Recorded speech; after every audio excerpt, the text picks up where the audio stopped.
Tenho o prazer de convidar, chamar ao palco, a VP de Negócios da CIET, Solange Sobral, que irá mediar o último painel do dia.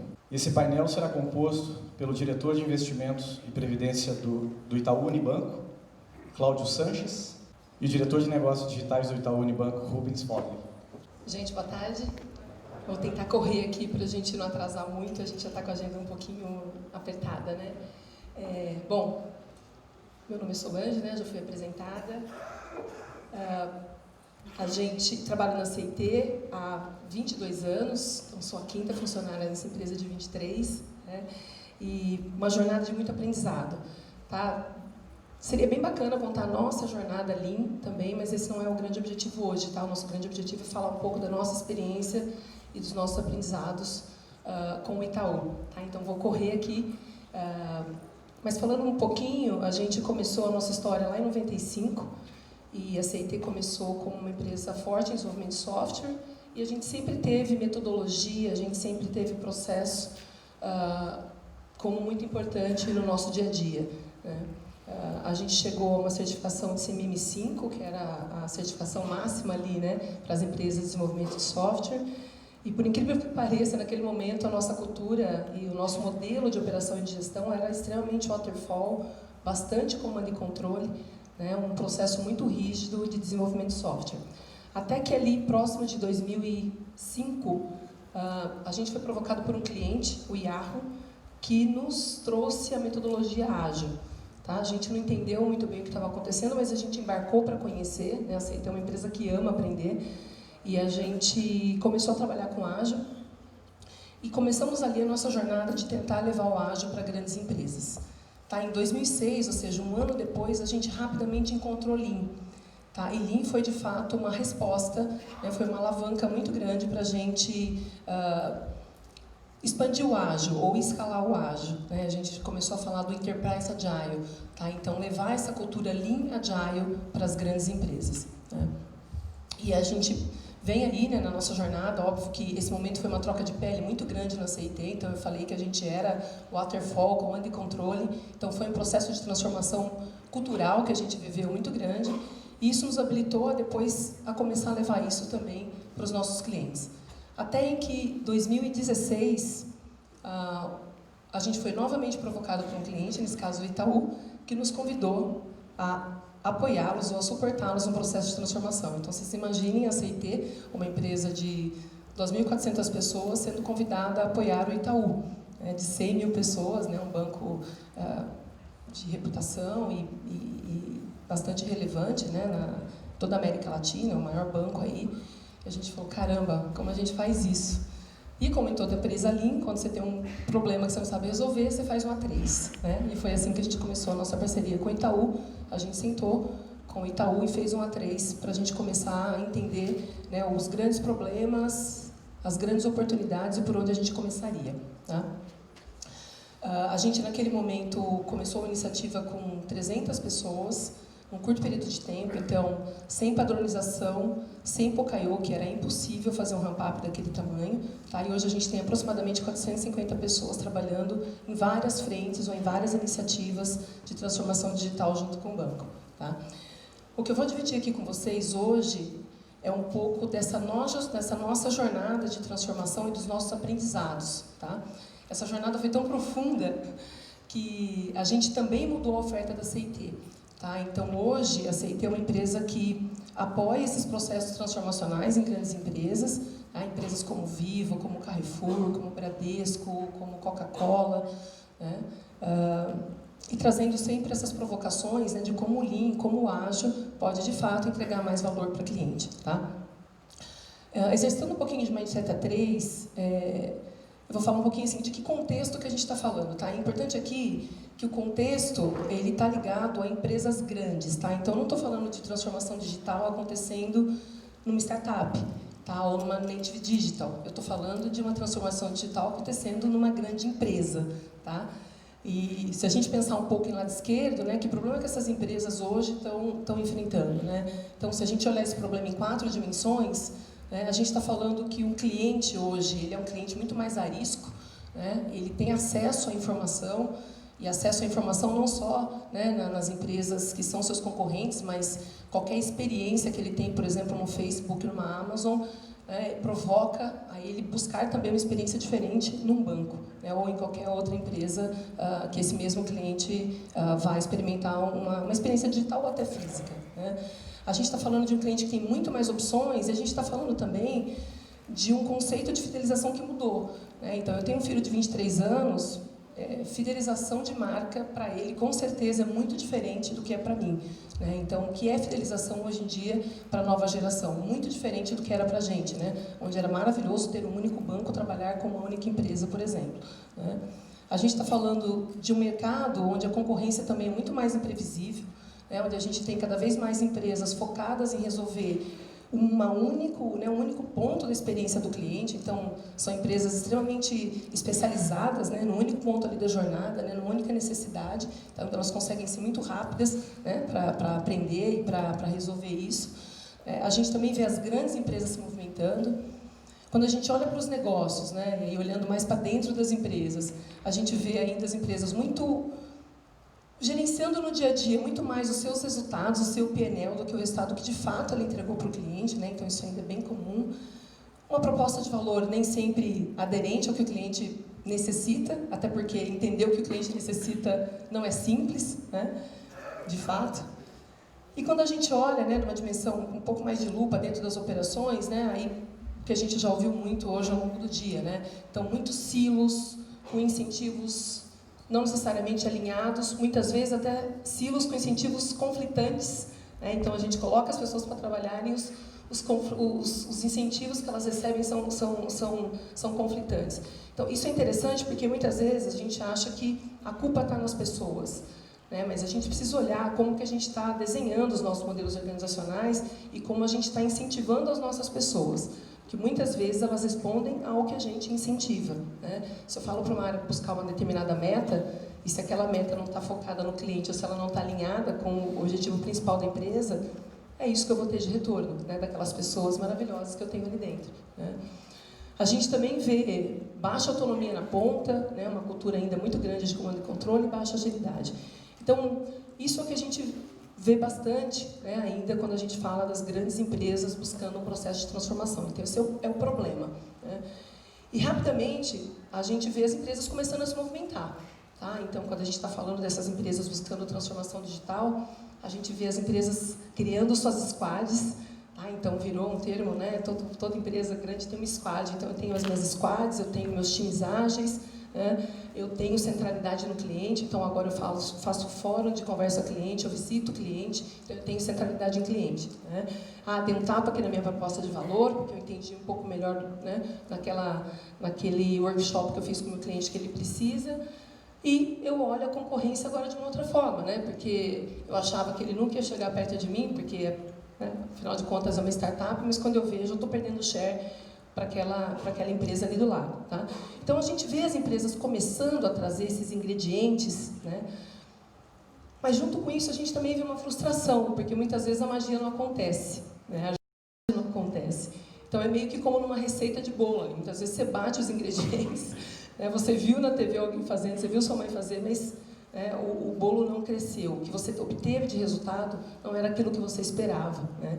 Então, a gente tem começado a falar, e algumas empresas também estão vendo esse movimento como meio que os mitos da transformação digital. Eu criei uma squad, eu tenho centralidade em cliente, isso virou até um tabu, mas agilidade não aconteceu. Eu vou tentar falar para vocês de 6 pilares que a gente entende que são os pilares fundamentais para os processos de transformação digital. Tá?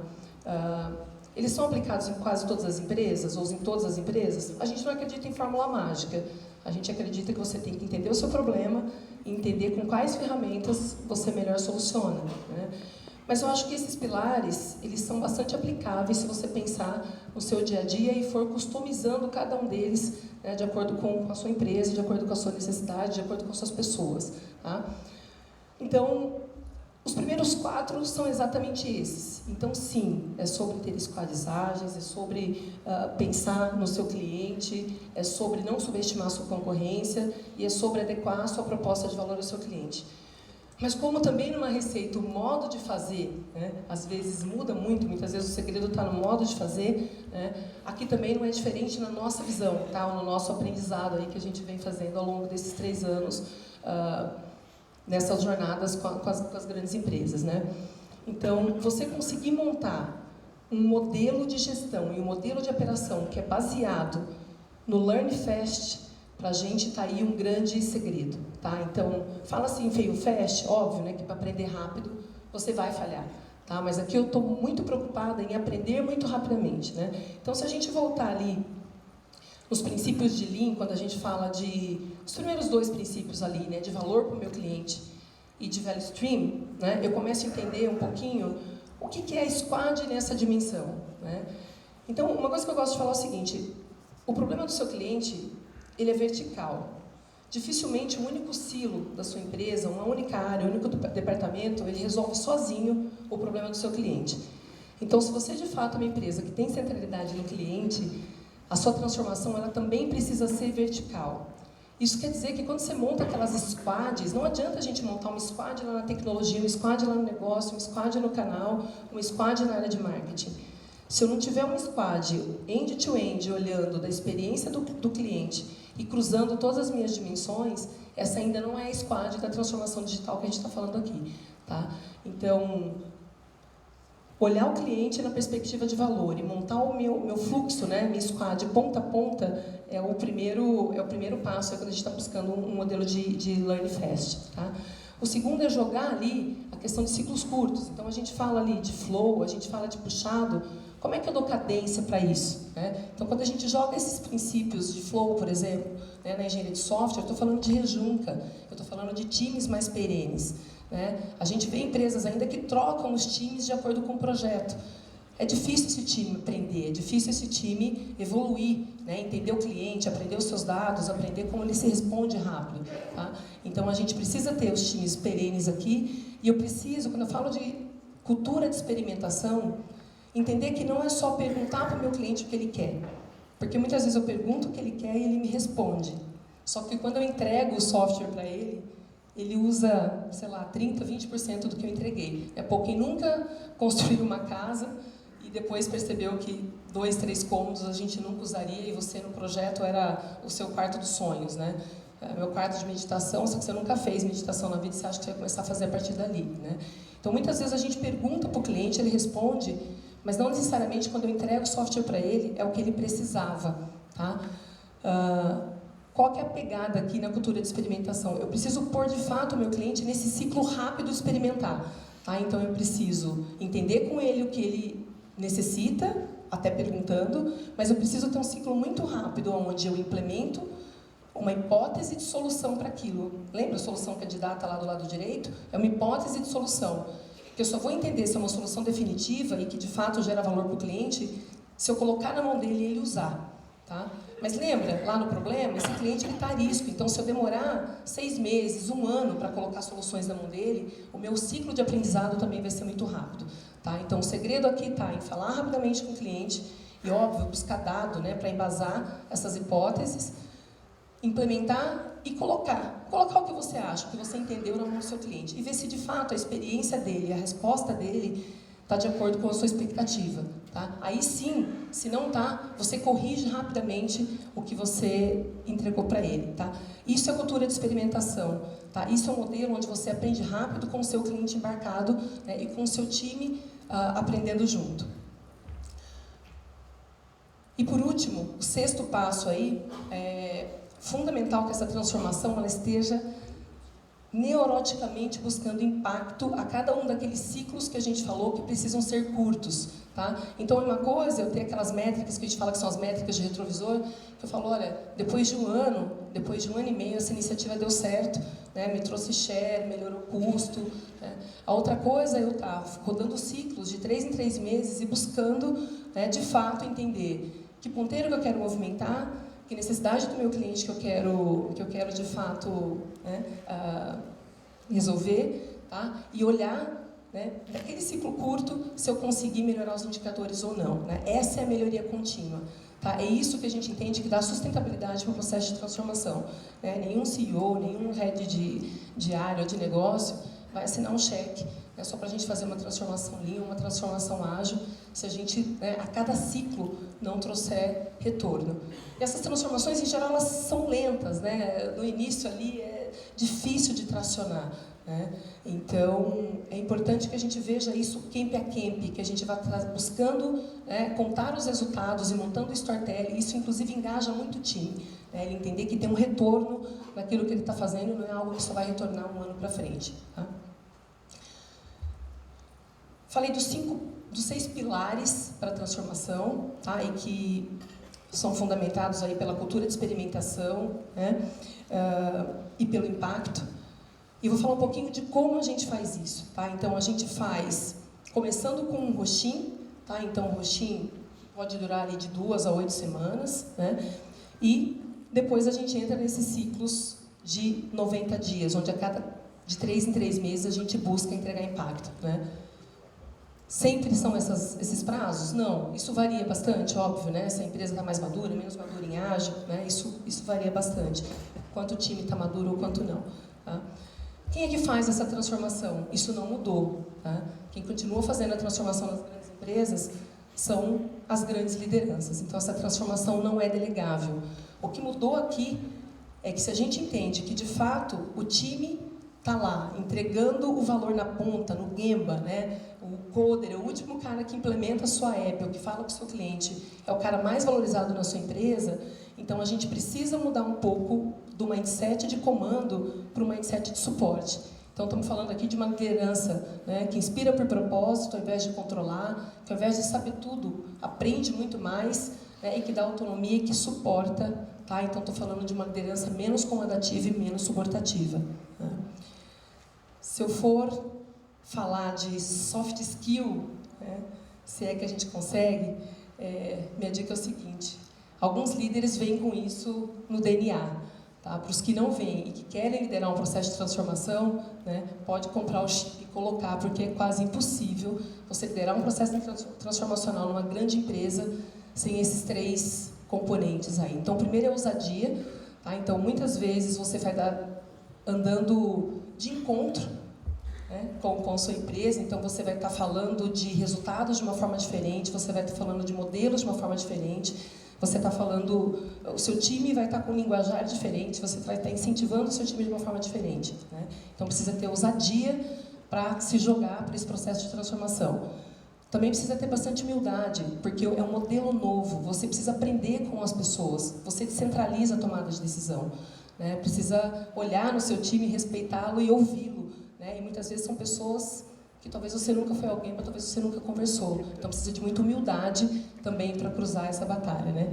E no final do dia, resiliência. Né? A professora de balé, eu comecei a fazer balé depois de 40 anos, ela fala assim que se não está doendo, o exercício não está bom. A transformação digital também é um pouco disso, pelo que a gente tem visto nas grandes empresas. Se está tudo ok, se não tem conflitos, provavelmente você não está fazendo a transformação digital, né? Porque ela vai mexer nos seus silos, ela vai mexer no seu modelo de incentivos, ela vai mexer bastante na empresa. Então, vai doer, então tem que ter muita resiliência para tocar isso aqui. Né? Eu queria chamar agora 2 grandes lideranças do Itaú, tá? Foram líderes que eu vi, né, com os meus olhos e com as minhas cicatrizes de guerra, transpirarem esses 3 componentes. Né? São 2 executivos do Itaú que iniciaram esses processos de transformação dentro das suas áreas de negócio, tá? Trazendo outras áreas para entregar, né, um resultado diferente para o banco. Tá? Eu vou chamar o Cláudio e o Rubens para falar um pouquinho, bem behind the scenes, como é que foram as suas experiências nessa jornada de transformação. A Solange preparou algumas perguntas aqui para a gente responder. Tá? Eu sou responsável no Itaú pelos investimentos de pessoa física, então a gente tem mais ou menos hoje cerca de 600 bilhões de reais sobre a nossa custódia dos nossos clientes. A gente está falando aqui mais ou menos de clientes investidores, mais ou menos de 10 milhões de clientes. Eu acho que vocês têm acompanhado bastante nos últimos anos que essa indústria de investimentos, a indústria financeira, ela tem passado por uma transformação bastante grande, né, com o surgimento de fintechs, de empresas novos modelos de distribuição, e acho que o setor de investimento tem sido um daqueles que tem sofrido bastante, né, sofrido do ponto de vista de competição, mas para o cliente isso tem sido uma transformação bastante interessante, modelos bastante diferentes aparecendo, né? Então, lá no ano de 2017, né, a gente estava olhando para isso acontecendo, e é aquela figurinha que a gente está ali em cima, né, Game of Thrones era uma coisa que estava bastante em moda, e a gente brincava, né, que o Game of Thrones vivia falando que o Winter is coming, e a gente falava que o Winter is here, né?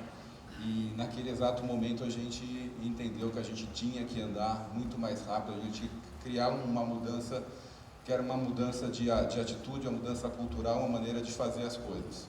E naquele momento a gente começou, logo em 2017, né, junto com a SAIT, um processo de transformação, né? O primeiro passo que a gente fez, e aí foi quase que por uma coincidência, uma necessidade que a gente tinha em relação a fazer os nossos projetos de TI, a indústria financeira ela é muito baseada em TI, ela é muito pesada em processo de TI, então a gente começou um experimento de fazer todos os novos projetos que a gente tinha, né, de desenvolvimento de novos negócios, desenvolvimento de novas features dos nossos produtos, a gente montou uma comunidade junto com o TI, a gente estava falando mais ou menos em umas 20 pessoas de negócio e mais ou menos umas 100 pessoas de TI para fazer todos os novos desenvolvimentos que a gente estava fazendo. E quando a gente começou a discussão, né, acho que a CIT fez uma provocação super interessante para a gente, que a gente não podia olhar o cliente do ponto de vista de apenas um canal, porque o cliente, né, principalmente na nossa indústria, ele é um cliente que ele anda em vários canais. Ele fala com o gerente, depois um especialista de investimento, vai para o digital, volta para um lado e acaba fazendo negócio em qualquer um dos outros canais anteriores. Então a gente começou a integrar claramente todos esses canais. A gente tinha uma visão muito monocanal, um canal digital separado, ou um canal pessoa física, e a gente começou a juntar as coisas. E a gente claramente teve uma experiência super interessante, então nós aumentamos a nossa eficiência tanto de fazer as coisas mais rápidas, só para dar um exemplo para vocês, a gente começou a fazer um projeto que num primeiro momento, numa conversa com o TI, era um projeto que ia tomar 80 mil horas de desenvolvimento, a gente ia ter umas 60 reuniões de pré-projeto e ia ficar pronto em mais ou menos 3 anos o projeto, ou seja, não ia funcionar, né? E aí quando a gente mudou para esse movimento, esse projeto, em vez de 80 mil horas, ele consumiu só 35 mil horas e a gente começou a ter as primeiras entregas em 4 meses, né? Porque claramente o cliente não precisava de tudo aquilo que a gente estava querendo, ele precisava de coisas muito mais ágeis, muito mais rápidas. Então, quando a gente começou a perceber que esse modelo funcionava, no final de 2017 a gente passou para a segunda fase.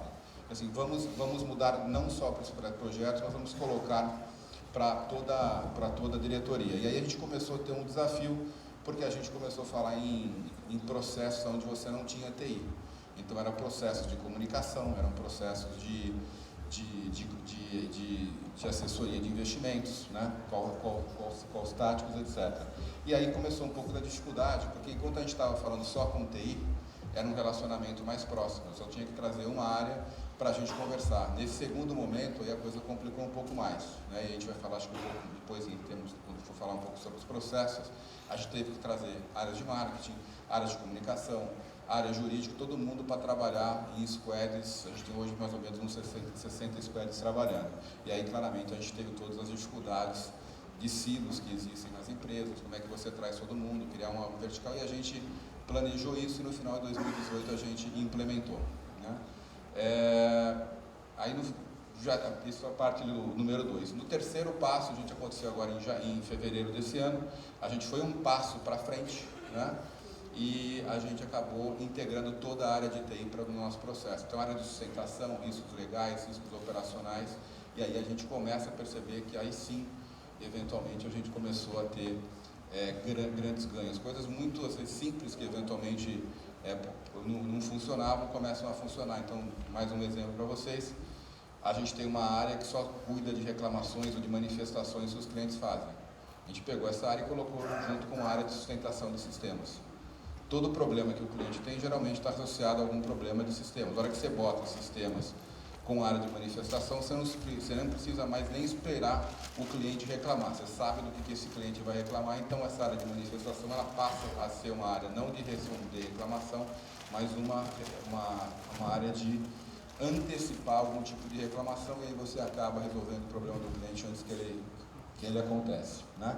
Então isso é mais ou menos onde a gente está. Acho que o processo tem dado muito resultado, né? Nesse movimento todo que a gente teve nesses anos, da entrada de novas empresas, acho que o resultado financeiro, acho que isso é uma das coisas que a gente sempre discute, como é que você mede o sucesso de uma transformação dessa, e a resposta é muito clara, da maneira que você mede qualquer outra iniciativa, que é através de resultado. Você não consegue vender isso para a organização se você não entregar. Então isso, nesses 2 anos e meio que a gente tem, a gente ganhou market share, cerca de 1,5 ponto de market share, e em termos de receitas adicionais que a gente teve, ou através desse ganho de market share, ou através de outras ações que a gente fez, gerou para a empresa 500 milhões a mais de receita no ano, o que de fato gabarita a gente para implementar esse processo, provavelmente em outras áreas do banco. Tá? Então acho que esse é rapidamente um pouco de investimentos. Acho que o Rubens vai falar agora sobre... Boa tarde. Bom, primeiro eu vou me apresentar, eu sou o Rubens Folli, eu sou diretor de pagamento digital do Itaú.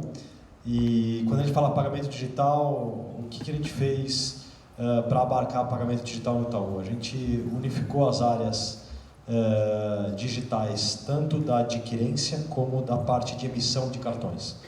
Então, basicamente, o que nós estamos falando aqui é que a área de pagamentos digitais, ela promove a transformação digital da área de aceitação de cartões, que são as maquininhas da rede e da Credit Card, que hoje também é uma das marcas de adquirência que a gente tem no Itaú, e também promove a transformação digital da área de cartões do Itaú, que é a Itaucar, a Credit Card, o Hipercar, são todas as marcas de cartões que a gente opera no segmento de emissão de cartões. Hoje a gente é líder na distribuição de cartões de crédito no Brasil, a gente tem ao redor de 35% de market share, compreendendo todas as marcas que eu falei aqui, e é o segundo player na adquirência. E essas posições que a gente tem de mercado são posições que, quando a gente olha para a disrupção que vem acontecendo no mundo,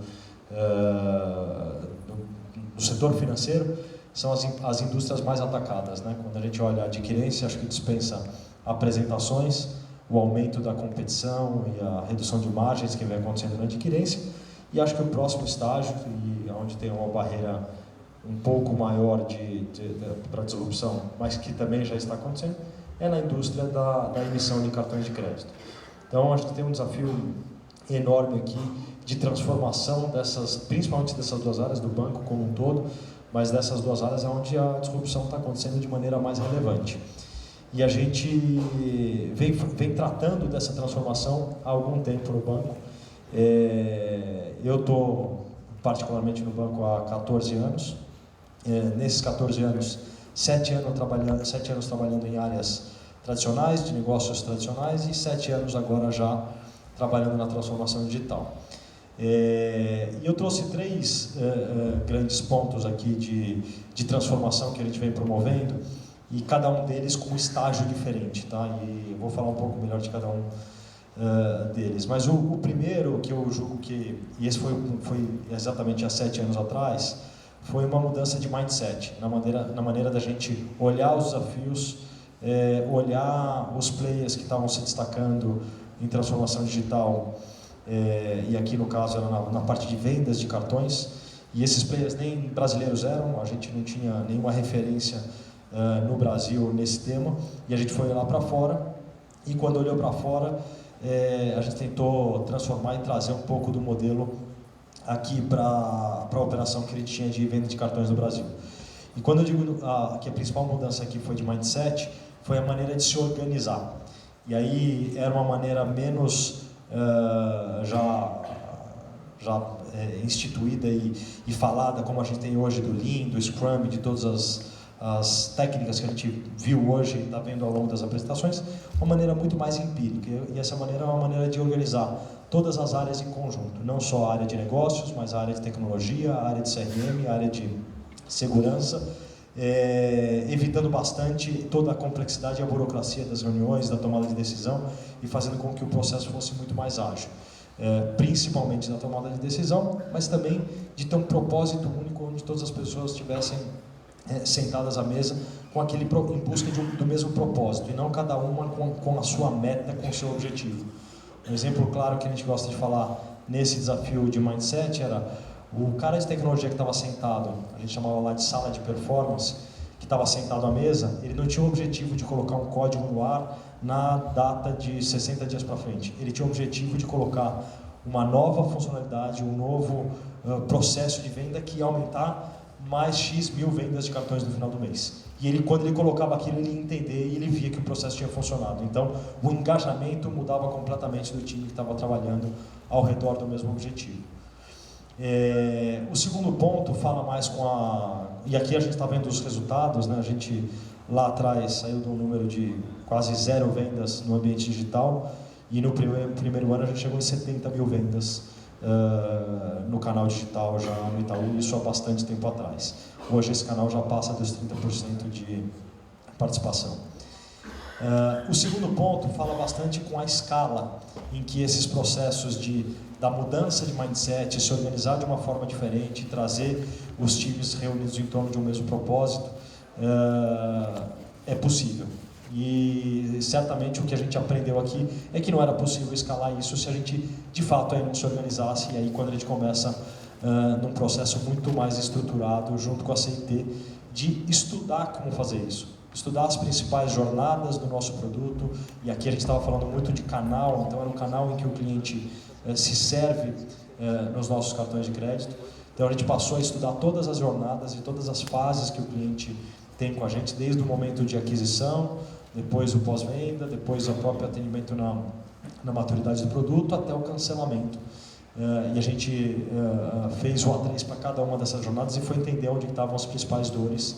E aí começou a reorganizar todo o canal digital dos nossos clientes. E aqui a gente teve um aumento da completude, que a gente chama do atendimento do cliente, que era o que a gente fazia no canal digital era em torno de 16% das jornadas e das funcionalidades que o cliente podia ter com a gente, e hoje a gente já chega próximo dos 70%.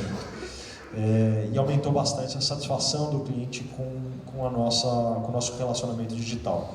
A gente saiu de uma nota aqui de 3,5 dos nossos aplicativos para 4,6. Então, claramente aqui, o grande desafio era como fazer aquilo que tinha funcionado numa sala, passar para um modelo já escalado, em que a gente colocava muito mais áreas de canal, áreas de tecnologia, áreas de segurança, CRM, UX, todas elas reunidas por jornadas específicas e propósitos específicos. Então a gente multiplicou aquilo que a gente tinha visto funcionar de maneira empírica em algumas vezes quando a gente estendeu isso para o canal digital. E o terceiro passo aqui está muito relacionado com tecnologia. Muitas vezes as pessoas tendem a achar que a transformação digital tem uma dependência muito grande de tecnologia. Tem sim, mas não só de tecnologia. Acho que tecnologia é um enabler. E se não mudar mindset, se não mudar o entendimento real dos problemas e das jornadas que o cliente tem com o seu produto, não adianta você ter tecnologia ou ter agilidade que não vai funcionar e você não vai fazer transformação digital. Mas o terceiro ponto é o ponto em que a gente está agora. A gente conseguiu fazer todas as mudanças necessárias com a tecnologia até então instalada, fosse para venda de produto, venda de cartão, fosse para o atendimento do cliente no canal digital, mas agora a gente está falando de produto. Como é que a gente faz a transformação no produto em que a gente serve o cliente? E aí não o produto, não é o site em que ele vai fazer a compra, o aplicativo ou onde ele se atende, é de fato, como é que eu transformo o cartão de crédito que existe há mais de 40 anos, do mesmo formato em que o cliente passa o seu cartão, seja num antigo Matapuga, ou agora no POS, ou depois via NFC, ou na própria internet, para ter um produto realmente digital, em que ele consegue fazer coisas que ele não faz hoje com uma fatura física que chega na casa dele, ou que ele não faz só no canal digital, mudar a dinâmica do cliente. Para esse tipo de produto, a gente hoje não tem uma tecnologia que nos permita ter ganhos incrementais, fazer teste com o cliente, fazer experimentação rápida, errar, aprender, colocar novas jornadas. As nossas jornadas hoje ainda são longas, para a gente poder ter um produto realmente que evolui muito rápido e vai testando o que é esse novo produto digital que o cliente precisa.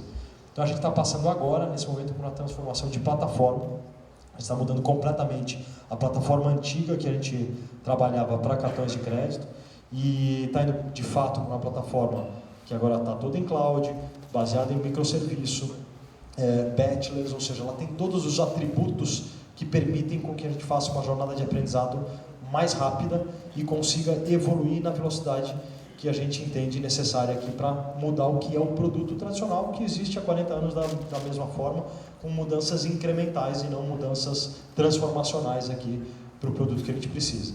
Então isso é o que a gente está chamando de Extreme Makeover, e aí esse a gente ainda está em busca dos indicadores que vão nos mostrar de fato a transformação completada, tá? E aqui o que a gente já sabe que a gente vai medir é o time to market, o lead time dessa transformação, e aí a gente está falando de mudanças, entregas parciais aqui, e isso tem que refletir numa melhor satisfação do cliente. Então, esse é o momento que a gente está, e aí a Solange vai me convidar para daqui um ano a gente vir dar mais explicações de como é que está esse terceiro passo.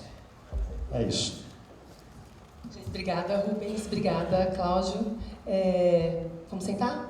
Na verdade, a ideia agora, a parte do show acabou, tá, gente? Assim, a ideia agora é a gente falar um pouco mais behind the scenes, né? De novo, eu acho que quem está vivendo essa transformação sabe que no dia a dia não é simples, né? Então, a ideia aqui é a gente falar um pouquinho desse processo. Vocês podem mandar as perguntas, tá? Se tiverem pelo aplicativo, tá? Eu vou começar com algumas aqui e também o microfone, depois a gente vai passar, né? Vocês estavam falando, eu estava lembrando dos nossos primeiros roxins. Esses foram os 2 primeiros roxins que a gente fez no banco com as áreas de negócio, né? E eu me lembro algumas caras de desespero do Rubens quando a gente mostrou a jornada do cliente dele como era. A gente estava no 5º andar, no SEI, que ele falou, posso pular da janela? Eu falei, não, calma, que nós vamos resolver tudo isso juntos.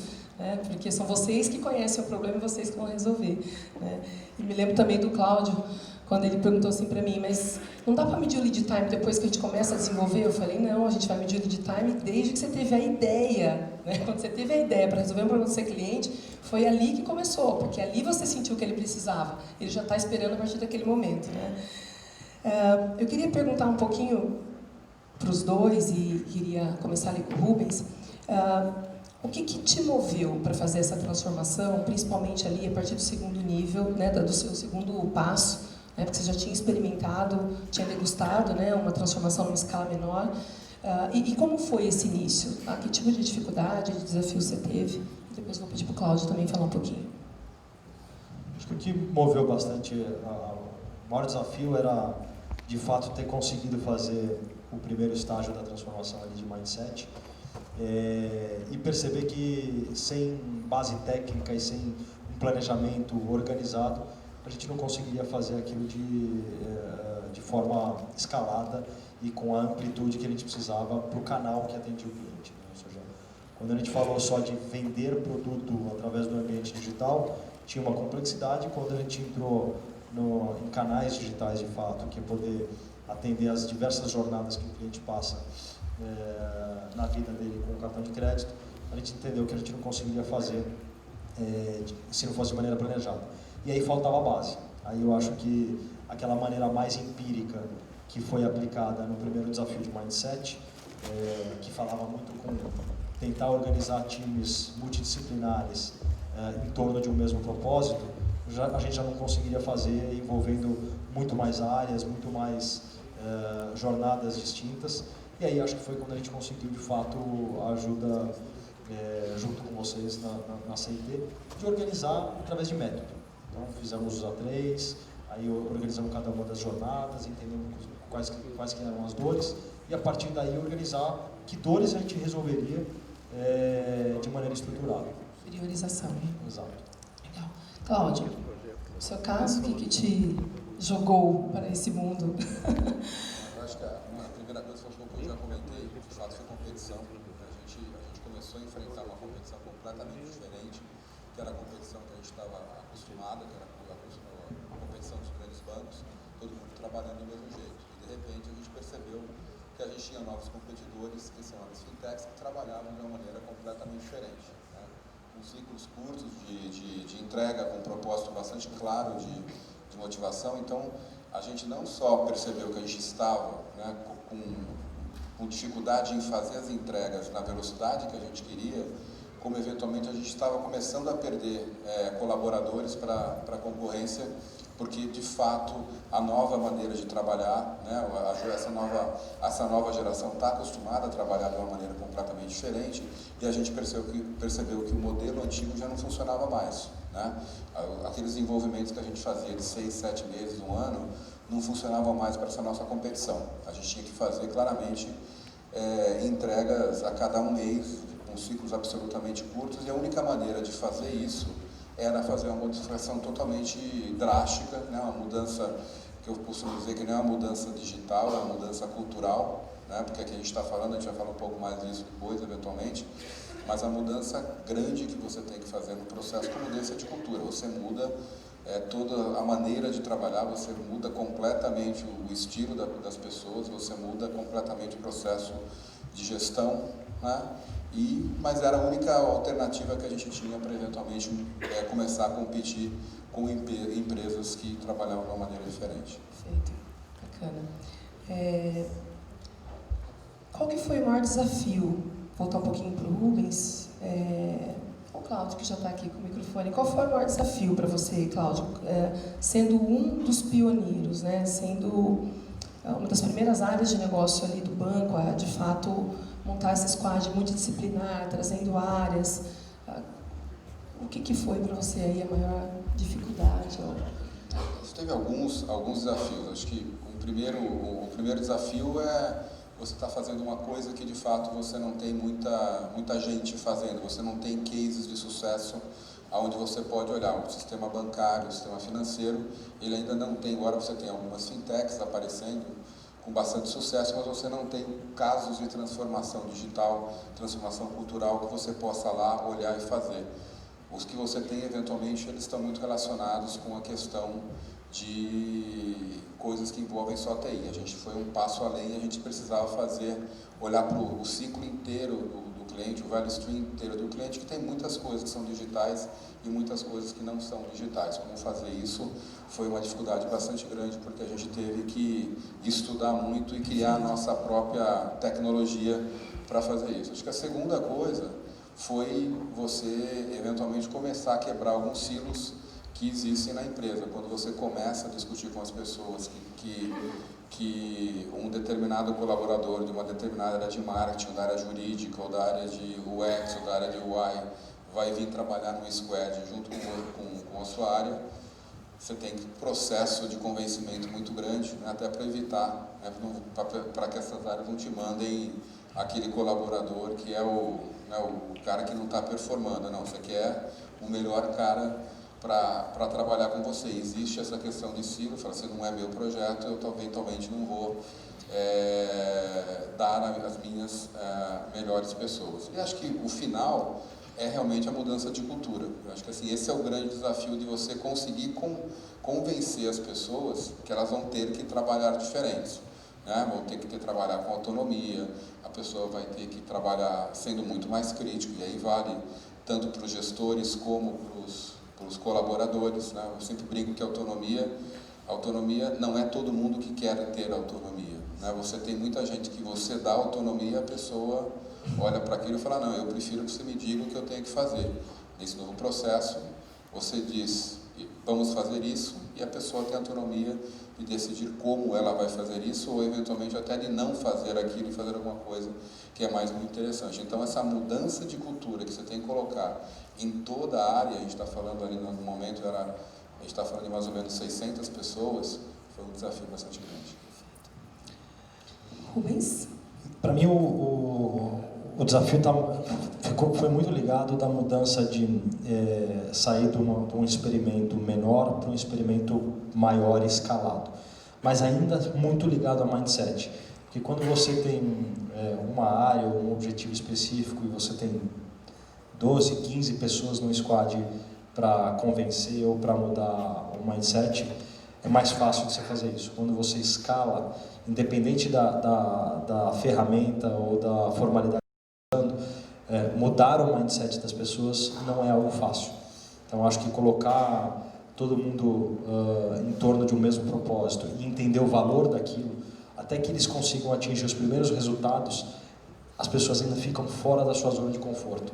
Então, até todo mundo compreender que aquilo vai ser bom, principalmente as áreas que não estão diretamente ligadas àquele objetivo de negócio, acho que foi o maior desafio.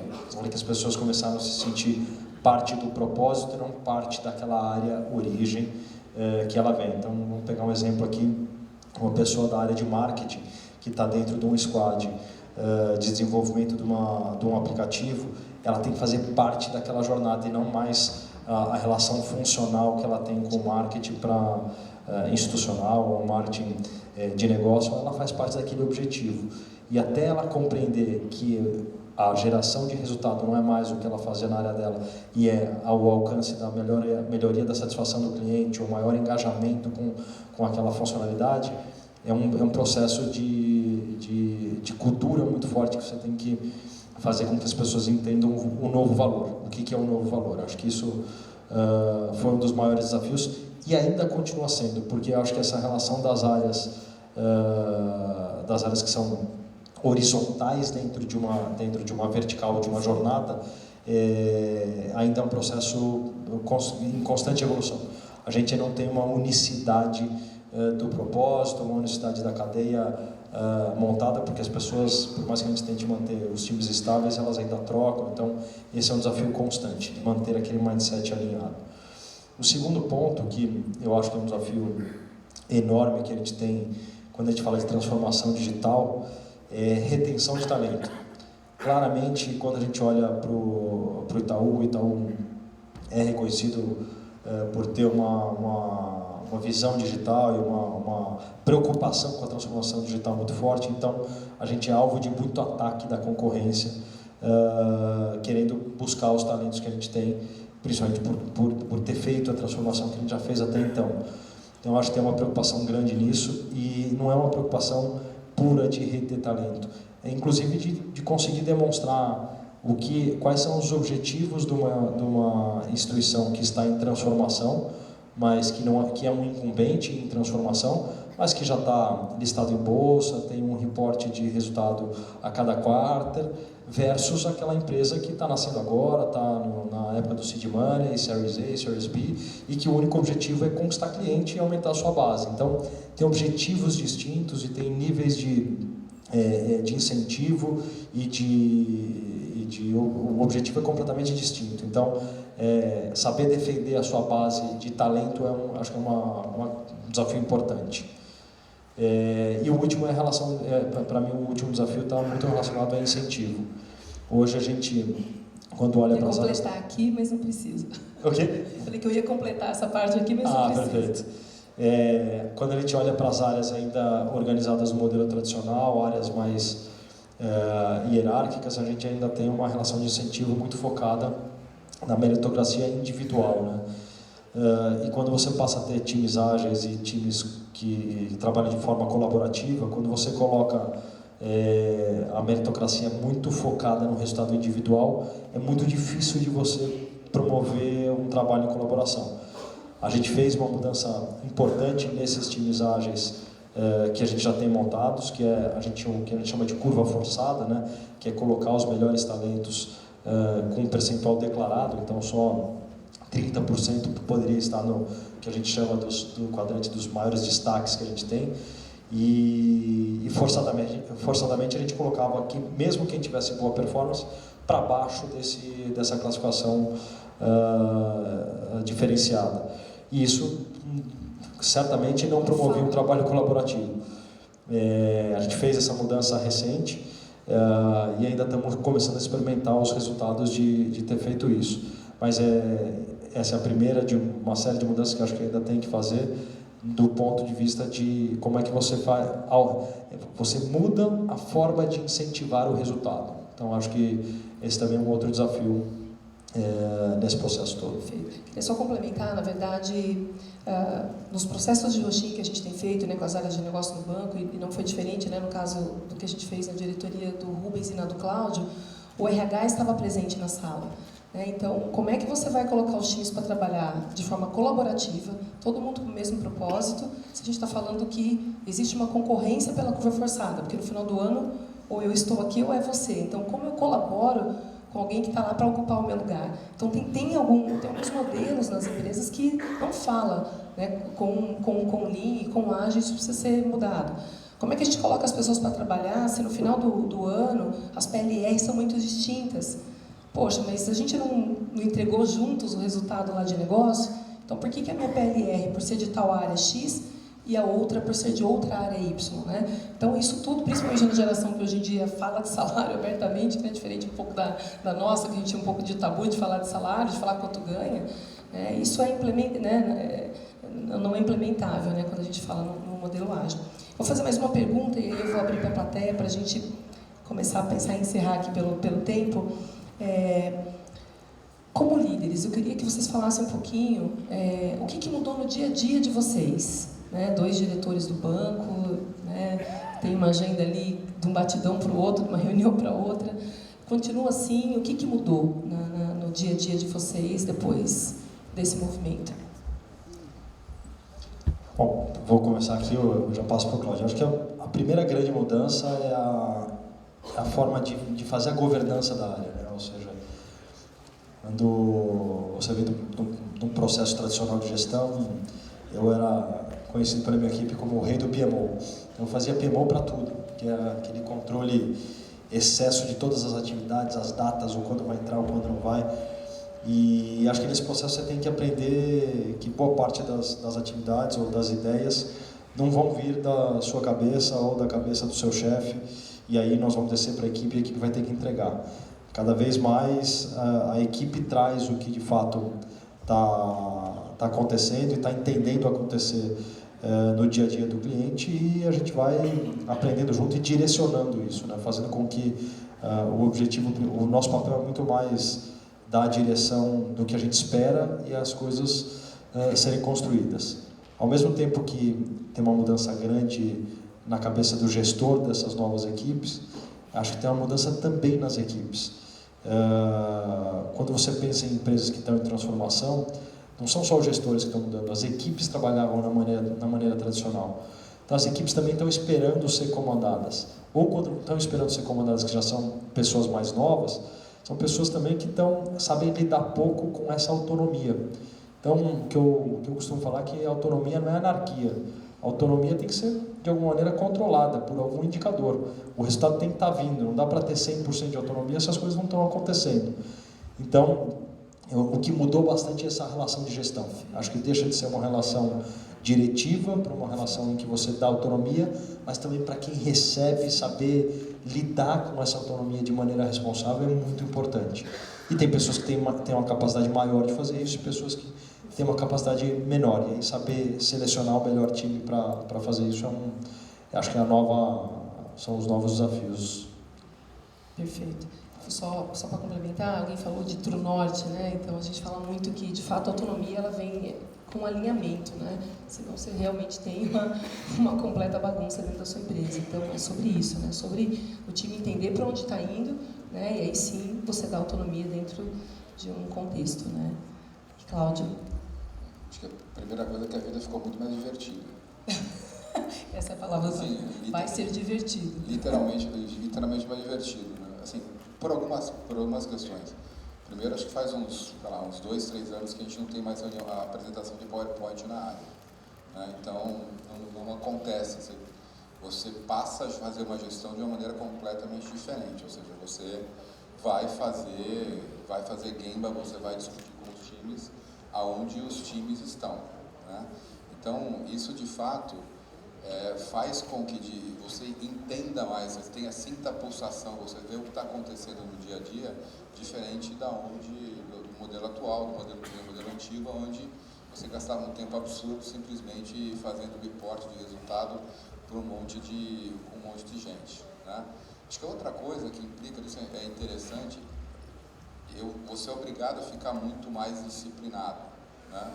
Porque as entregas são entregas a cada 3 semanas, entrega a 4 semanas, dependendo do ciclo de cada um dos squads. Então você tem que acompanhar as coisas em 3 meses, em 3 semanas, em 4 semanas.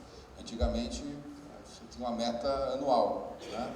A meta anual, eu vi uma vez uma frase que diz que o sonho de qualquer executivo incompetente é um projeto longo, né? Que ele começa o projeto e abandona no meio do caminho e deixa para o próximo fazer entrega. Então o cara fica pulando de um projeto para outro e ganhando os louros de sempre ser o cara que começou. Aqui não tem mais esse espaço. Você, a cada 3, 4 semanas, você está acompanhando um tipo de resultado. Então a questão de ter uma disciplina muito maior de acompanhamento, de ver o que está acontecendo, você fica muito mais próximo da equipe do que no outro processo.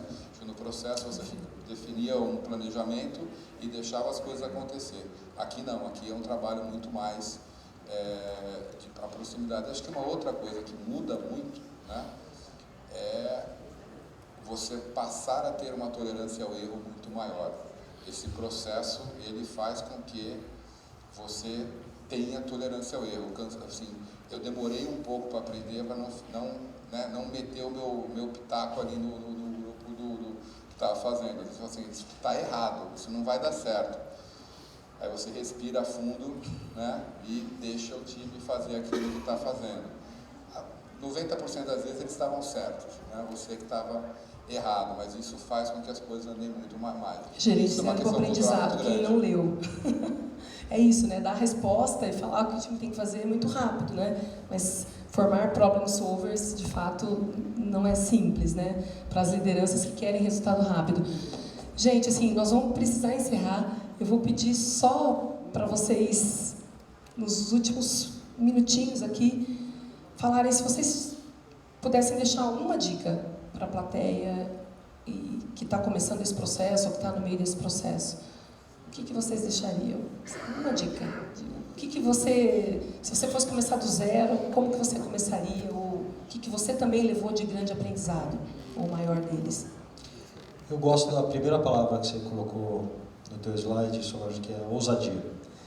Em cada um dos estágios que a gente passou de transformação, cada um na sua proporção, tem que ter uma porção grande de ousadia para tomar o risco de fazer diferente, aceitando o erro, aceitando que pode não dar certo,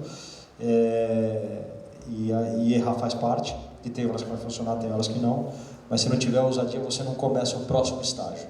Então, acho que a característica principal para fazer esse tipo de transformação é a ousadia. Perfeito. Na sua visão, Cláudio?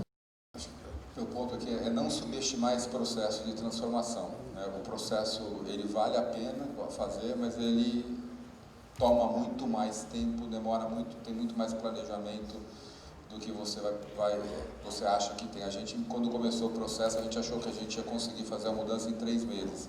A gente levou 9 meses. Quando a gente começou a fazer o processo, eu achei que, sei lá, 20%, 25% das pessoas é que não ia se adaptar. Hoje, eu já tenho uma leitura que talvez a gente esteja muito mais para 40%. Né? Então, é muito importante se planejar para começar. Porque esse é um processo que não dá para ir metade.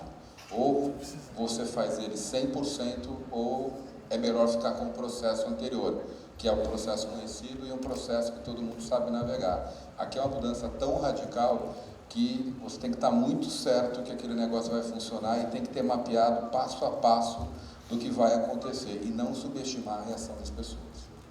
Excelente. Cláudio, Rubens, super obrigada, não só por estar aqui, mas pela parceria. Eu acho que assim, a história que a gente conseguiu construir, eu não sei o quanto Itaú aprendeu, mas a CIT aprendeu demais. Eu, estando nessa jornada diretamente, também aprendi muito. Obrigada pela oportunidade, pela confiança de vocês, de terem se jogado com ousadia e com humildade, né, nesse processo de transformação. Obrigada, gente. Pessoal, obrigada. Desculpa atrasar um pouquinho. 6 minutos. Muito obrigado, Solange, Rubens, Cláudio, pela excelente apresentação, compartilhamento do case, Lean Digital do Itaú e a parceria CIT Itaú. Parabéns. Muito obrigado. Obrigada, gente.